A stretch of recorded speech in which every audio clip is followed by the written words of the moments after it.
The war in Afghanistan is the period in which the United States invaded Afghanistan after the September 11 attacks. Supported initially by close allies, they were later joined by NATO beginning in 2003. It followed the Afghan Civil War's 1996 to 2001 phase. Its public aims were to dismantle al-Qaeda and to deny it a safe base of operations in Afghanistan by removing the Taliban from power. Key allies, including the United Kingdom, supported the U.S. from the start to the end of the phase. This phase of the war is the longest war in United States history. In 2001, U.S. President George W. Bush demanded that the Taliban hand over Osama bin Laden and expel al-Qaeda. Bin Laden had already been wanted by the United Nations since 1999. The Taliban declined to extradite him unless given what they deemed convincing evidence of his involvement in the 9/11 attacks and declined demands to extradite other terrorism suspects apart from bin Laden. The request was dismissed by the U.S. as a delaying tactic, and on 7 October 2001 it launched Operation Enduring Freedom with the United Kingdom. The two were later joined by other forces, including the Northern Alliance.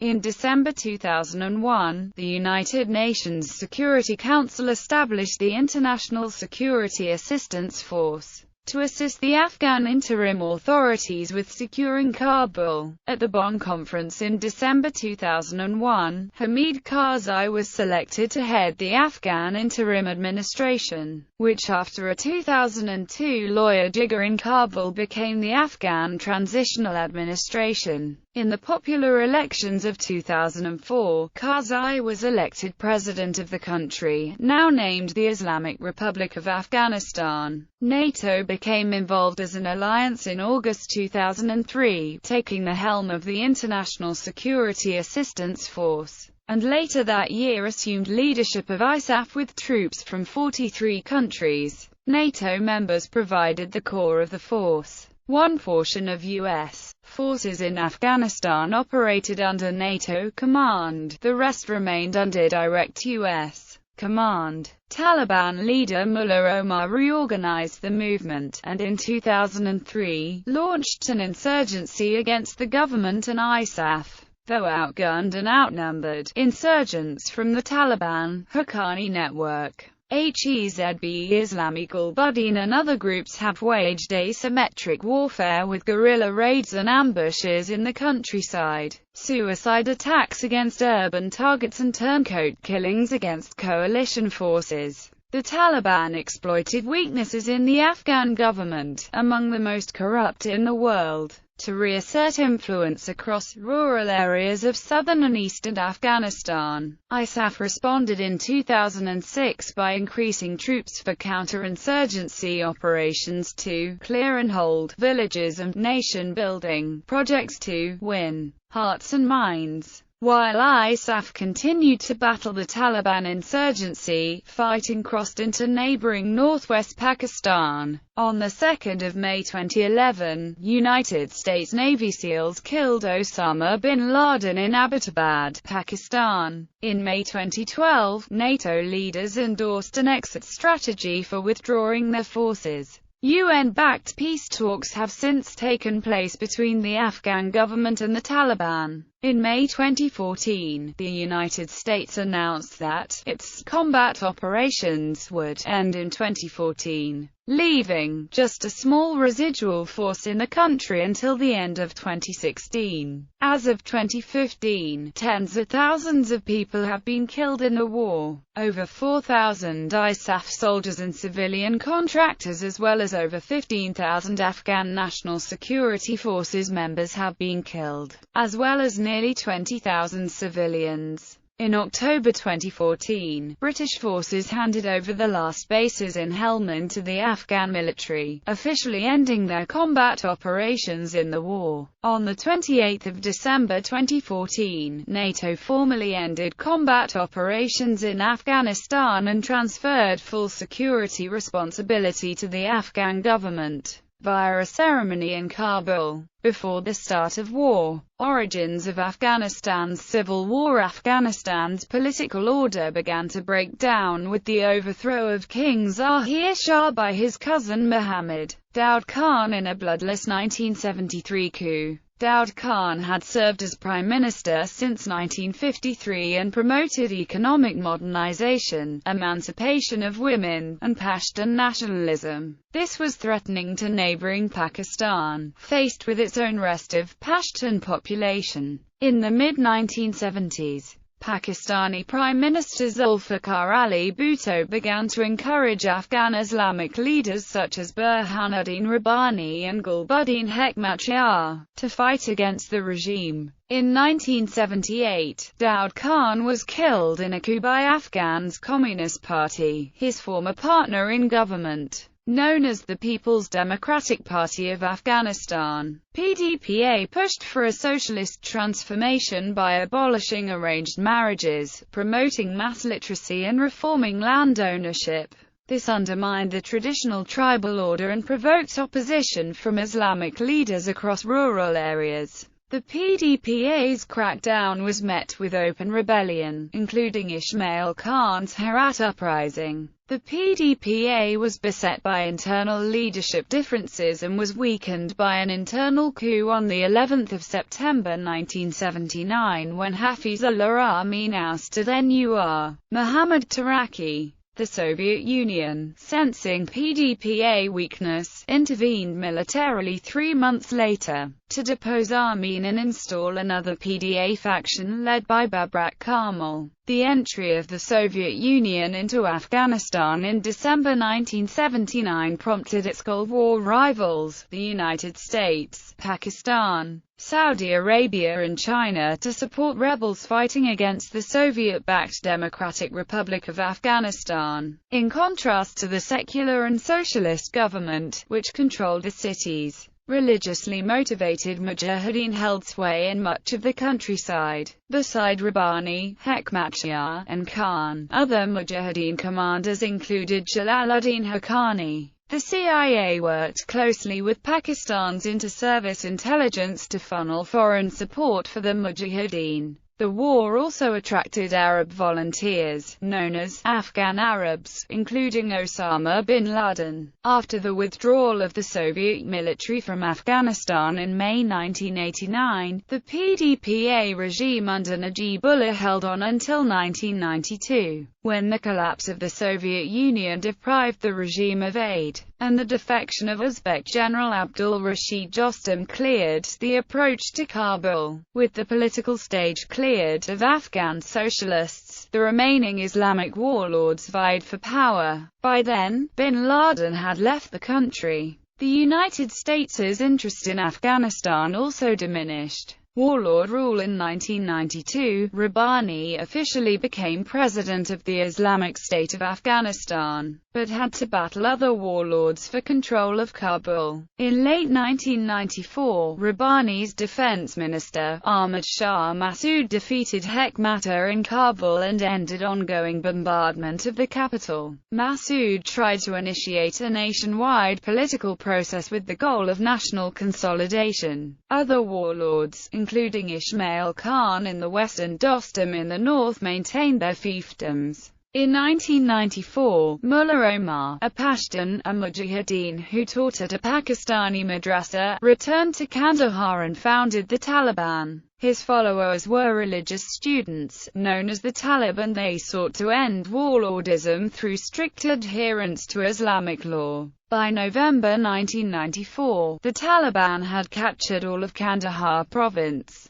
They declined the government's offer to join in a coalition government and marched on Kabul in 1995. Taliban Emirate vs. Northern Alliance. The Taliban's early victories in 1994 were followed by a series of costly defeats. Pakistan provided strong support to the Taliban. Analysts such as Amin Saikal described the group as developing into a proxy force for Pakistan's regional interests. threats, which the Taliban denied. The Taliban started shelling Kabul in early 1995, but were driven back by Massoud. On 27 September 1996, the Taliban, with military support by Pakistan and financial support from Saudi Arabia, seized Kabul and founded the Islamic Emirate of Afghanistan. They imposed their fundamentalist interpretation of Islam in areas under their control, issuing edicts forbidding women to work outside their home, attend school, or to leave their homes unless accompanied by a male relative. According to the Pakistani expert Ahmed Rashid, between 1994 and 1999,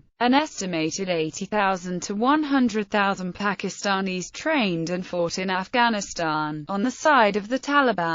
Massoud and Dostum, former arch-enemies, created a united front against the Taliban, commonly known as the Northern Alliance. In addition to Massoud's Tajik force and Dostum's Uzbeks, the United Front included Hazara factions and Pashtun forces under the leadership of commanders such as Abdul Haq and Haji Abdul Qadir. Abdul Haq also gathered a limited number of defecting Pashtun Taliban. Both agreed to work together with the exiled Afghan king Zahir Shah. International officials who met with representatives of the new alliance, which the journalist Steve Cole referred to as the Grand Pashtun Tajik Alliance, said, "It's crazy that you have this today. Pashtuns, Tajiks, Uzbeks, Hazara, they were all ready to buy into the process to work under the king's banner for an ethnically balanced Afghanistan." The Northern Alliance received varying degrees of support from Russia, Iran, Tajikistan and India. The Taliban captured Mazar-i-Sharif in 1998 and drove Dostum into exile. The conflict was brutal. According to the United Nations, the Taliban, while trying to consolidate control over northern and western Afghanistan, committed systematic massacres against civilians.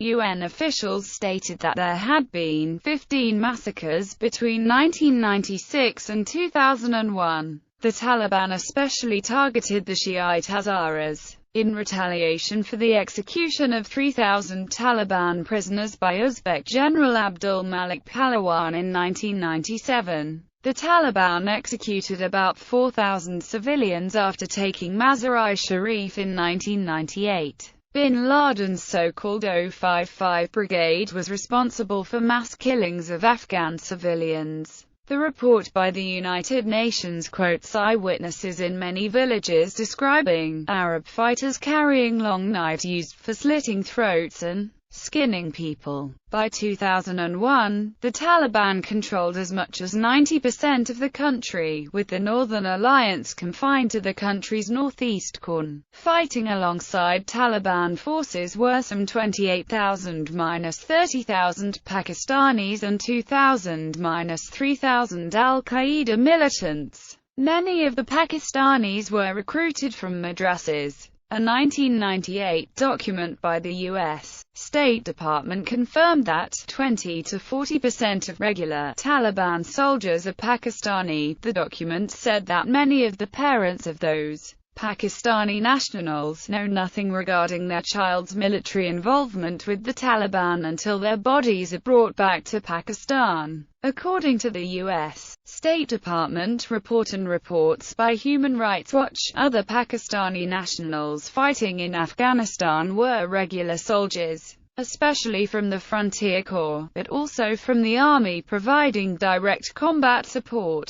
Al-Qaeda. In August 1996, bin Laden was forced to leave Sudan and arrived in Jalalabad, Afghanistan. He grew close to Mullah Omar and moved al-Qaeda's operations to eastern Afghanistan. The 9/11 Commission in the U.S. reported found that under the Taliban, al-Qaeda was able to use Afghanistan as a place to train and indoctrinate fighters, import weapons, coordinate with other jihadists, and plot terrorist actions. While al-Qaeda maintained its own camps in Afghanistan, it also supported training camps of other organizations. An estimated 10,000 and 20,000 men passed through these facilities before 9/11, most of whom were sent to fight for the Taliban against the United Front. A smaller number were inducted into al-Qaeda. After the August 1998 U.S. embassy bombings were linked to bin Laden, President Bill Clinton ordered missile strikes on militant training camps in Afghanistan. U.S. officials pressed the Taliban to surrender bin Laden. In 1999, the international community imposed sanctions on the Taliban, calling for bin Laden to be surrendered. The Taliban repeatedly rebuffed these demands. Central Intelligence Agency Special Activities Division paramilitary teams were active in Afghanistan in the 1990s in clandestine operations to locate and kill or capture Osama bin Laden. These teams planned several operations, but did not receive the order to proceed from President Clinton. Their efforts built relationships with Afghan leaders that proved essential in the 2001 invasion. Change in U.S. policy toward Afghanistan during the Clinton administration, the U.S. tended to favor Pakistan and until 1998-1999 had no clear policy toward Afghanistan. In 1997, for example, the U.S. State Department's Robin Rathel told Massoud to surrender to the Taliban. Massoud responded that, as long as he controlled an area the size of his hat, he would continue to defend it from the Taliban. Around the same time, top foreign policy officials in the Clinton administration flew to northern Afghanistan to try to persuade the United Front not to take advantage of a chance to make crucial gains against the Taliban. They insisted it was the time for a ceasefire and an arms embargo. At the time, Pakistan began a Berlin-like airlift to resupply and re-equip the Taliban, financed with Saudi money. U.S. policy toward Afghanistan changed after the 1998 U.S. embassy bombings. Subsequently, Osama bin Laden was indicted for his involvement in the embassy bombings. In 1999, both the U.S. and the United Nations enacted sanctions against the Taliban via United Nations Security Council Resolution 1267, which demanded the Taliban surrender Osama bin Laden for trial in the U.S., and close all terrorist bases in Afghanistan. The only collaboration between Massoud and the U.S. at the time was an effort with the CIA to trace bin Laden following the 1998 bombings. The U.S. and the European Union provided no support to Massoud for the fight against the Taliban. By 2001, the change of policy sought by CIA officers who knew Massoud was underway. CIA lawyers, working with officers in the Near East Division and Counter-Terrorist Center, began to draft a formal finding for President George W.